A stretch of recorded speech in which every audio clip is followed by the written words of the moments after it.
안녕하세요. 메콩강 오리알 라오코리아입니다. 오늘은 국내 카드사들의 라오스 진출에 대한 한국 뉴스를 보고 이야기를 좀 해보려 합니다. 코로나 바이러스 때문에 라오스 경제도 직격탄을 맞았는지 올해 경제 성장 목표를 6%대에서 3.3%로 하향 조정을 했다고 합니다. 매우 높은 수치지만 라오스 경제의 규모를 고려한다면 상당히 힘든 한 해가 될 것 같습니다. 2016년 라오스에 와서 한국 상품을 판매하기 위해 여러 가지 방법을 강구해 본 적이 있습니다. 소매는 기본이고 도매상 찾기, 딜러망 구축, 그리고 온라인 판매 등 라오스에서 가장 적합한 방법을 찾아보기로 한 거죠. 한국 상품 판매장을 만들어 놨으니 소비자들한테 직접 판매하는 것은 홍보만 잘하면 된다는 판단에 일단 먼저 도매상을 찾아보기로 합니다. 소위 핸드캐리 방식이 아닌 컨테이너로 가져온 물량을 소화하려면 그래도 대량 물건을 소화해 줄 수 있는 도매상이나 한국 상품에 대한 관심이 많은 바이어를 찾는 것이 급선무가 아닌가 판단을 했습니다. 라오스에 오기 전 라오스 현지 책임자의 이야기는 한국 상품 판매장을 오픈하고 나면 도매상과 바이어들이 찾아올 것이라고 했는데 아무리 기다려도 깜깜무소식입니다.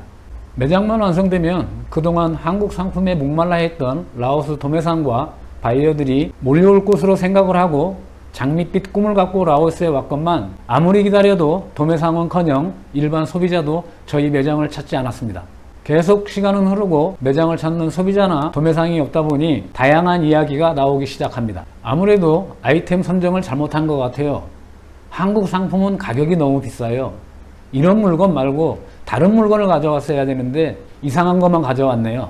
처음에 라오스에 한국 상품을 가져오면 다 잘 될 것이라고 얘기했던 분들이 막상 라오스에 한국 상품 전시장을 오픈하고 나니까 이야기가 달라집니다. 라오스 시장의 문제와 현 상황에서 문제점을 찾아보려는 것이 아니라 모든 문제를 투자자의 잘못이나 다른 방향으로 몰아갑니다. 라오스에서 처음 사업을 하시는 분들은 이런 부분을 꼭 신경을 쓰셨으면 합니다. 매번 말씀드리지만 라오스 사업 자기 자신이 직접 확인하고 판단하지 않으면 이런 상황이 발생하는 순간 이미 기차는 떠나버린 상황이 됩니다. 사업을 시작할 때 도움을 주겠다는 사람은 많지만 창업 후 막상 어려움에 처하기 시작하면 조금이라도 책임을 지거나 이 문제를 해결해 주려고 노력하는 분은 만나기가 쉽지 않습니다. 그동안 라오스에서 사업을 해보고 있다는 분들이 저에게 연락을 해오면 부정 90%, 긍정 10% 정도의 의견을 드린 것 같습니다. 아마 그래서 라오코리아가 인기가 없는 것 같습니다. 제 뜻은 라오스에서 사업을 하지 말라는 것이 아니라 90%의 실패를 염두에 두고 바늘구멍 같은 10%의 성공 가능성을 가지고 라오스 투자를 판단해 보시라는 겁니다. 저는 성공의 기준을 얼마 이상을 벌어야 한다는 것이 아니라 망하지 않고 3년 정도 자신의 사업을 계속해서 이끌어갈 수 있다면 그것이 1차 성공의 척도가 아닌가 합니다. 한국 카드사들의 라오스 진출과 사업에 대해서 이야기를 한다고 했는데 이야기가 좀 샛길로 빠졌습니다. 라오스에서 도매상과 한국 상품 바이어를 찾는 것은 지금도 어렵지만 당시에는 더 어려웠던 것 같습니다. 그래서 라오스에서 틈틈이 공부한 페이스북을 이용해서 온라인 판매 사업에 도전을 해보기로 합니다. 당시 저는 라오스에는 은행도 많고 부자들이 많다고 하니까 당연히 한국 상품을 구매할 정도의 부자들이라면 신용카드는 사용하겠지라는 생각을 했습니다. 지금 와서 이 당시를 생각하면 제가 무식한 게 아니라 정말 멍청했다는 생각이 듭니다. 라오스의 경험이 많은 분께 온라인 판매 방식에 대한 제 생각을 이야기하자 문제점을 이야기합니다. 라오스 사람들은 의심이 많아서 물건을 직접 보지 않으면 잘 구매를 하지 않는다는 것입니다. 라오스 생활과 문화를 제가 잘 이해를 못한 상황이었던 거죠. 그럼 물건을 보고 나서 결제를 하게 하면 될 것 아닌가. 비엔티안 지역에 오토바이로 직접 물건을 배달하고 상품 확인 후 수금을 하는 방식 등등 여러 가지 이야기를 해보지만 모든 것이 힘들다고 하십니다.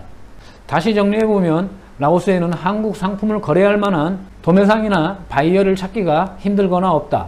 라오스 사람들은 의심이 많아 물건을 직접 확인하지 않으면 구매를 잘 하지 않기 때문에 온라인 판매도 힘들다. 물류 문제 등 제반 여건이 물건을 직접 배달하고 수금하는 것도 힘들다. 이런 상황이 힘든 것은 좋은데 가장 중요한 것은 매장에 찾아오는 소비자가 거의 없다는 것입니다. 이런 상황이다 보니 본격적으로 한국 상품을 판매하기도 전에 결론이 나버립니다. 결론은 답이 없네, 망했네, 이것입니다. 이런 상황이 계속되는 와중에 저한테 좋은 제안이 하나 들어옵니다. 라오스 사람들이 지금 저희 매장에 있는 물건 말고 다른 물건을 계속 찾고 있어서 그 물건을 가져오면 많이 팔릴 것 같다고 제안이 들어옵니다. 구매를 하겠다는 것도 아닌데 내 돈 안 들어가니까 참 말하기는 쉽습니다. 물건 가져오면 사갈 사람이 있을 거예요. 이런 말을 듣고 만약 한국에서 물건을 가져왔다면 결론은 뻔합니다. 라오스의 재고만 늘어나게 되겠죠. 그래서 다른 문제도 있었지만 제가 일하던 회사는 사업을 접는 것으로 가닥을 잡습니다. 손실을 줄이는 것이 그나마 낫다고 생각한 것입니다. 요즘 한국 언론 보도를 보면 한국 카드사들이 동남아와 라오스에 진출해서 많은 성과를 거두고 있다고 합니다. 라오스 현실을 모르는 상황에서 이런 뉴스를 접하시게 되면 라오스 사람들도 카드를 발급받아서 사용하는구나, 이런 착각을 하게 되는 것 같습니다. 우리나라 카드사들이 진출해서 성공을 할 정도니 카드 결제 시스템을 통해서 온라인 유통은 가능하지 않을까? 한국 상품이 가격이 비싸서 안 팔린다는데 가격이 좀 나가는 물건도 할부 판매가 가능하지 않을까? 이런 단순한 생각이 라오스 투자에 긍정적이고 뭔가 길이 보이는 것 같은 착각에 빠지게 하는 것 같습니다. 하지만 현실을 보면 한국 카드사들은 신용카드 업무를 라오스에 와서 하는 것이 아니라 고금리의 대출 구매업을 위주로 영업을 하고 있다고 합니다. 현재 라오스에는 QR코드를 이용한 결제 방식을 통해서 일부 가맹점들이 늘어나고 있지만 실제 사용 인구는 많지 않다고 합니다. 따라서 라오스에서 신용카드를 연계한 온라인 유통사업과 결제 시스템을 만들어 사업을 한다는 것은 아직도 많은 시간이 필요한 것 같습니다. 농담이지만 라오스 사람들에게 신용카드 발급이 막 시작되고 나면 저는 한국 상품을 파는 것보다는 일명 카드깡이 돈 벌기 더 쉽지 않나 하는 생각입니다. 농담입니다. 따라서 현 상황에서 한국 상품 이렇게 팔면 될 거야, 이렇게 하면 되지 않을까? 우리도 이랬는데, 이러한 생각보다는 라오스 사람들의 생활 패턴과 문화를 이해하는 것이 좀 중요하지 않나 하는 제 생각입니다. 시간을 가지고 라오스 사람들의 문화와 생활 패턴을 좀 이해해 나가면서 그들이 정말 사고 싶고 필요로 하는 한국 상품은 무엇인지, 그리고 어떤 가격을 원하는지, 또 어떻게 팔 것인지에 대한 좀 더 세밀한 준비가 필요하지 않나 하는 생각입니다.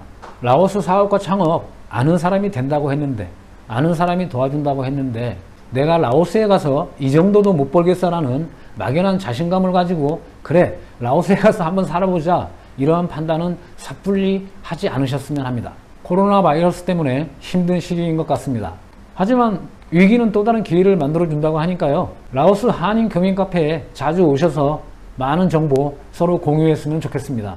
부족한 영상 시청해 주셔서 감사합니다. 구독과 좋아요 잊지 마세요.